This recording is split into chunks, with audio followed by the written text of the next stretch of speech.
Let's bring in Republican Congressman Chris Stewart of the great state of Utah now. As you know, he's a frequent guest on my show. He sits on the House Intelligence Committee.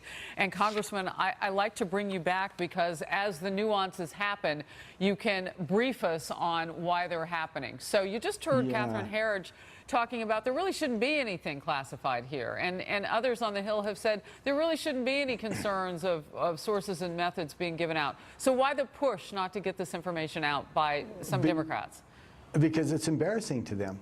And you're right. In first place, technically, there shouldn't be anything classified on these cell phones. That's very obvious. If there was something classified, then Peter Strzok and Lisa Page broke the law. But look, how many times can you cry wolf on this?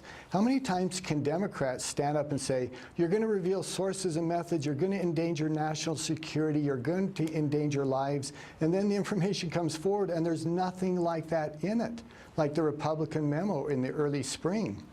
We were told so many times how dangerous this was, and you read it and you go, there's nothing in this that is classified, and there's nothing in this information that we want to be released now that has anything at all to do with revealing classified sources or methods. All right, let's talk about what actually is in it that you can share, because we did hear from Chairman Nunes that whatever is in what's about to be released and declassified would in fact show what that insurance policy was between Peter Strzok and Lisa Page to keep the president out of the White House when he was then candidate Donald J. Trump.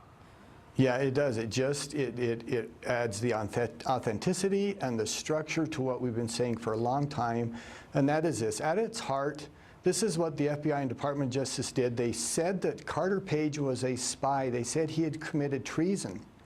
The actual language is that he is an agent of a foreign power. And how do they know this? Well, because Hillary Clinton told us. And that's it. And they go to the FISA court with that, and they hide the fact that they got the information from Hillary Clinton and the DNC. They hide the fact that the only other source was a news media that had been fed the information by the same people. And it was just sloppy, sloppy work, and they're embarrassed by it, and they don't want the American people to know this. Real quickly, can I ask you a question about why the president doesn't just declassify all of it?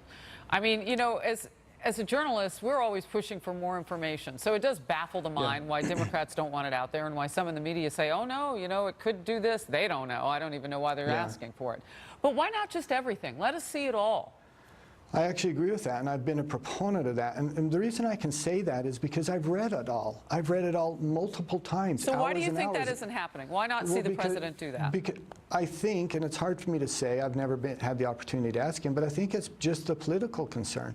The pushback and the criticism that he would fall under, and the accusations that you're trying to interfere with the Mueller investigation, et cetera, et cetera. And I think he's just trying to be careful and to do it in a way that responds to very specific concerns. And I actually think in the long term, that's probably smart for him to do it that way. Well, everything is political these days. Thank you for explaining that. Congressman Stewart, thank you. Good to see you today. Yeah, it's good to be with you. Thank you, Harris.